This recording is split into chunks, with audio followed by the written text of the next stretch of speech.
समस्त दुखों से विपत्ति से छुटकारा पाना है तो हरि को पुकारो।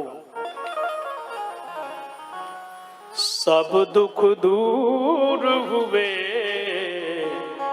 जब तेरा नाम लिया। जब जब दुख आए पांडवों के ऊपर, भक्तों के ऊपर, तब तब श्री हरि का स्मरण किया और सारे के सारे दुख के बादल छट गए। बोलो जय श्री कृष्ण। जय श्री कृष्ण। सज्जनों, इसलिए सनकादियों ने कहा कि नारद जी केवल एक ही उपाय है, भक्ति ज्ञान वैराग का दुख दूर करना है तो हमारी बात सुनो, भागवत की कथा उनको सुनवाओ। नारद जी गदगद हो गए और बोल पड़े, बोले भाग्योदयेन बहुजन समर्जिते सत्संगमं च लभते पुरुषो यदा वै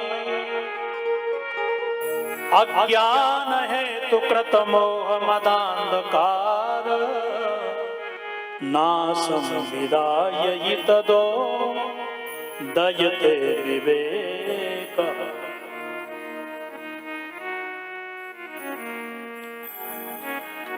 हे सनकादियों, सत्यता तो यह है कि जीव के जब भाग्योदय होते हैं तब संतों का संग मिलता है और एक जन्म के पुण्यों का प्रभाव नहीं, बहु जन्म समर्जिते न, अनेक जन्म जन्मांतरों के जब पुण्योदय होते हैं तब उन पुण्यों के प्रभाव से आपको संतों के दर्शन मिलते हैं, हरि की कथा मिलती है, ठाकुर जी की कथा मिलती है।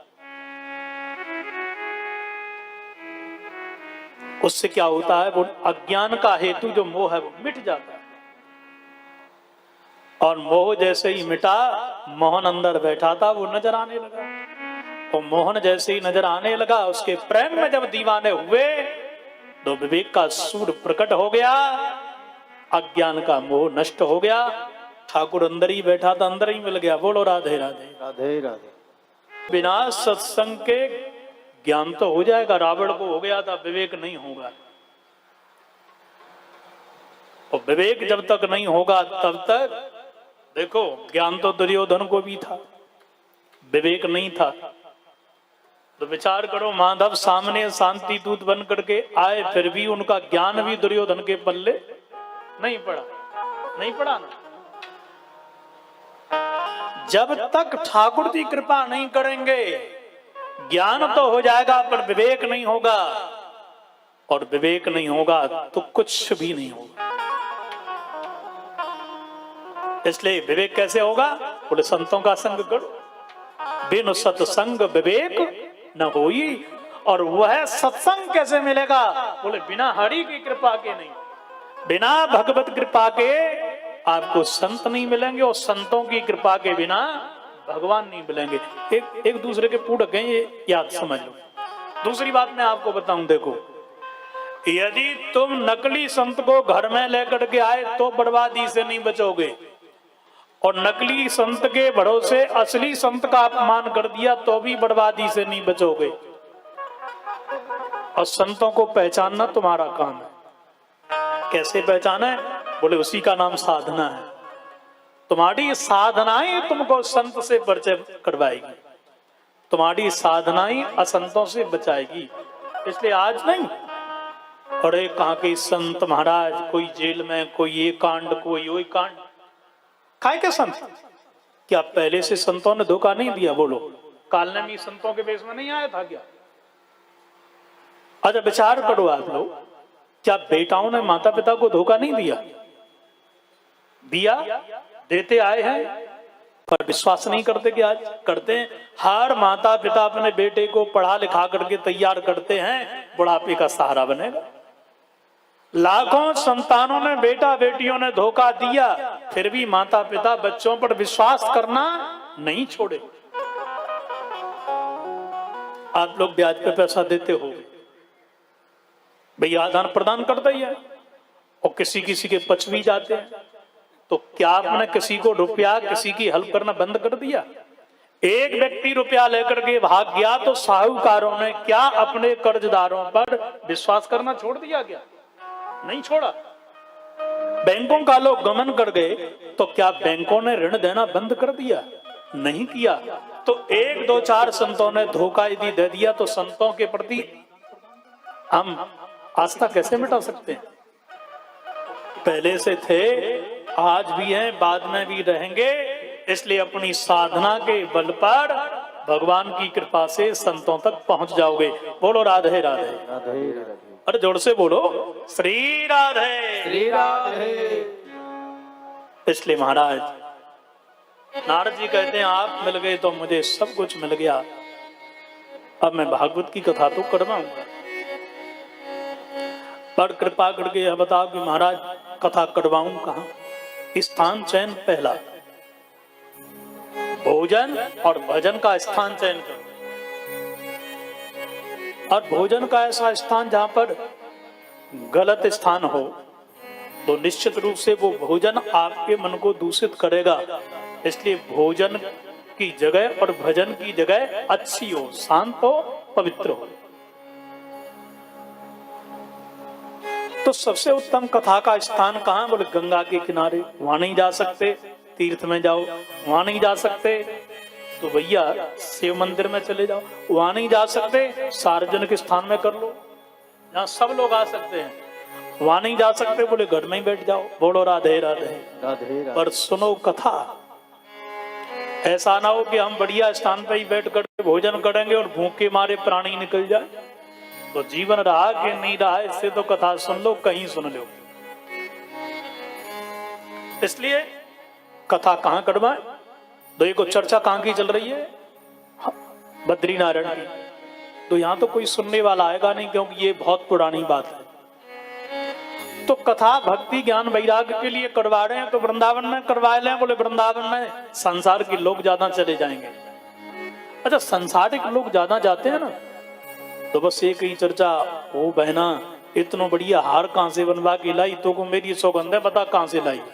दुकान को एड्रेस लिखवा, बाको मोबाइल नंबर हो तो वो भी बता, और ये बता कौन सी गली में कितकू मोड़ कहां ते जाकर के कितने समय बाकी दुकान में पहुंच, मैं तो वही जाऊं। लो, न सुनी बाने कथा न सुनने दी। बोले भैया ये बता गेहूं कितने भये? बोले कहां आलू रखे थे, भाव मिला ही नहीं, सब जमीन में चले गए, खराब हो गए। बड़े तो तूने स्टोर क्यों नहीं किया? वहां रख देता ना, ले जा करके। अब न कथा सुनी न सुनने दी, वो व्यापार में लग गया। इसलिए जैसा श्रोता होगा वैसा ही माहौल बना देगा। इसलिए कथा में आओ तो देखो कि बढ़िया श्रोता कहां बैठे हैं, वहीं बैठो जाकर के। और चर्चा करने वाले जब बैठेंगे तो वो तो चर्चा ही करेंगे। अच्छा भैया ये बता बहुएं कितनी आ गई? अच्छा बेटा सेवा करे कि नहीं करे? अच्छा बैंक में अपने लिए बचा रखा है? अच्छा रिटायर्ड तो हो गया, वो फंड मिला वो कहां गया? तो पहले बार सब सत्यानाश कर दिया। और श्री गणेश ही जहां खराब हो गया तो हो गया खराब पूरा मामला। इसलिए जहां शांत जगह बैठो और ऐसे लोगों के पास बैठो कि भैया कथा सुने भी और सुनने देवें, तो बढ़िया स्थल हो। वृंदावन में सांसारिक लोग ज्यादा आएंगे, न कथा सुनेंगे न सुनने देंगे। इसलिए सबसे बढ़िया स्थान रहेगा कहां? सनकादि कह रहे हैं गंगा द्वार समीपेस्तु तटमानंद नामकम। सबसे बढ़िया गंगा द्वार। गंगा द्वार माने हरिद्वार। इसलिए यहां हरिद्वार नहीं कहा कि हरिद्वार कहें तो हर माने शंकर, द्वार माने दरवाजा। ये तो शंकर जी के पास जाने का ही रास्ता है। बोले नहीं नहीं हरिद्वार नहीं हरिद्वार है।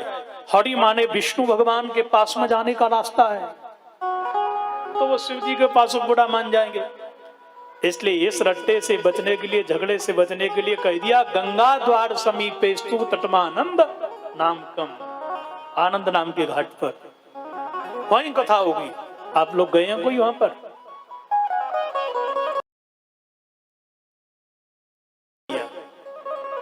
ऋषिकेश से शिवपुरी पड़े, बाकी पहले ब्रह्मपुरी है।